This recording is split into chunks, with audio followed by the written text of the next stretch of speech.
Midva za strojem. Pločevina reže v dlani. Nosiva pol nadstropja, odloživa, nosiva, odloživa, naloživa na tovornjak, ki se je primaknil čisto k zgradbi. Sopara. Trije otroci, vključno z dečkom z žogo, mirujejo v senci. Naložimo stroj, 2 omari, štedilnik, na katerem piše Končar, na kovinski etiketi pa Zagreb, izdelano v Jugoslaviji. Potem morava dol prinesti še trosed, ki ga razstaviva, dvosed, ki mu samo snameva del, na katerem se sedi, in 6 kuhinjskih stolov, ki imajo na spodnjem delu sedala napisano Konjuh Živinice. Zadnji pride na vrsto zamrzovalnik. Popoldne svetlo. Kosilo zamuja, zato nam prinesejo ohlajeno čorbo s fižolom iz vojaške menze.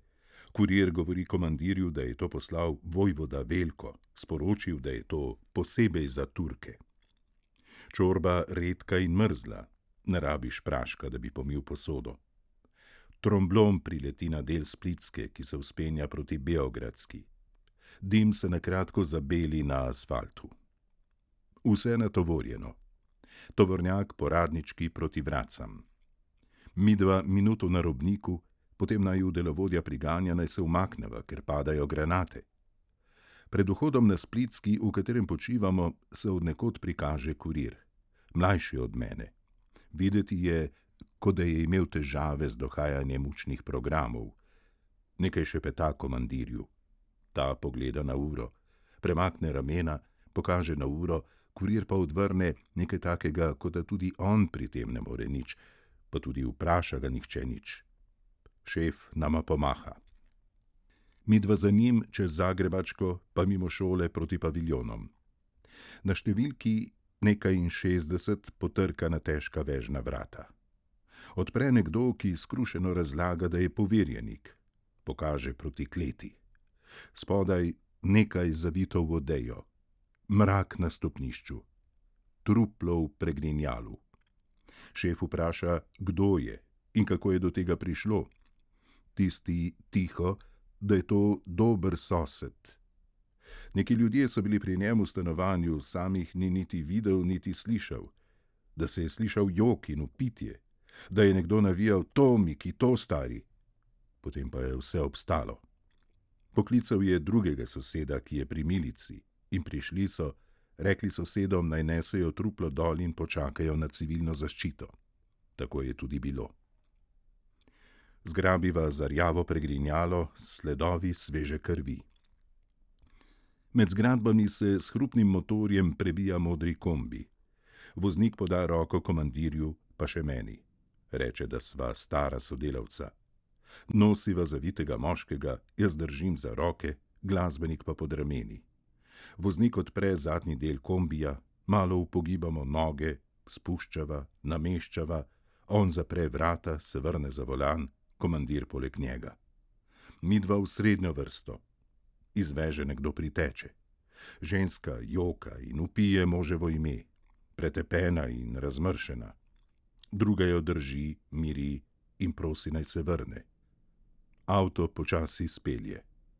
Nikogar na okoliških oknih. Pusto med zgradbami. Ženski na stopnicah pred vhodom. Obrnem se.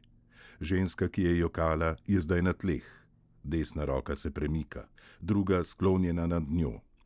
Odprta okna kombija. Šef upre pogled na cesto, kadi in sope. Voznik dodaja plin proti vracam in ne spregovori, dokler se ne začnemo vzpenjati na Trebevič. Od zgoraj transporter. Nakratko nas pozdravijo z mahanjem. Tisto pokopališče v Donjih Miljevičih je aktivirano, tako da bo dobilo tudi muslimanski in katoliški del. V zadnjem delu stavka čisto stiša glas in reče: kaj hočeš, vojna je, ne odločava midva, Miro.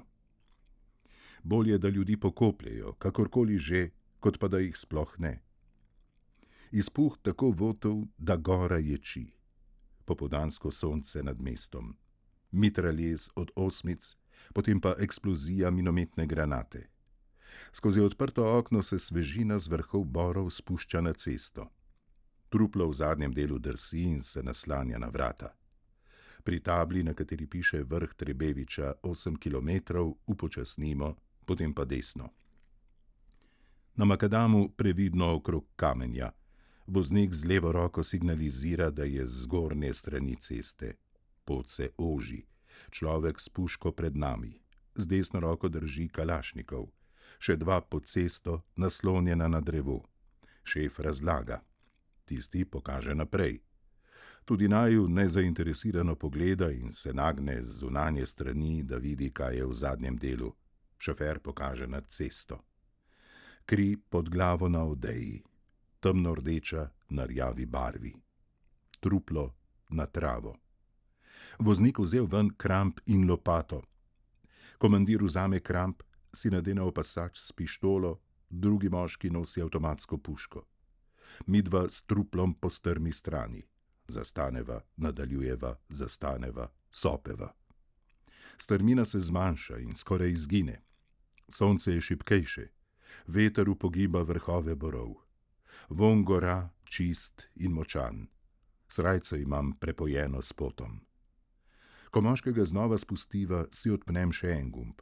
Še naprej proti pečini. Paziva. Šef pade na kolena. Prekriža se. 3 trupla. 2 moška srednjih, eden zrelih let. Eden brez čevljev, eden v kavbojkah, tretji je imel pulover čez srajco s kratkimi rokavi. Eden je ostal z obrazom obrnjenim proti nebu. Leva stran glave razbita in kri se je strdila.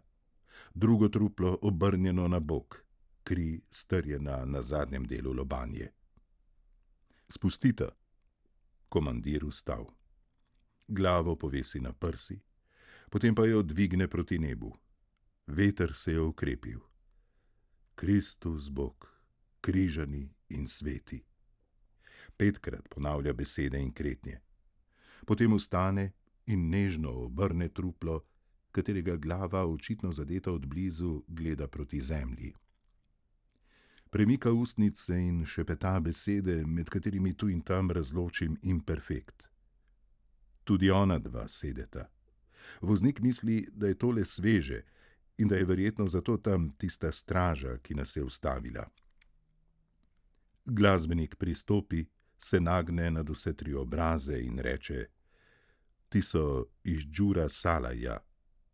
Nekdo jih je dobil na piko in evo.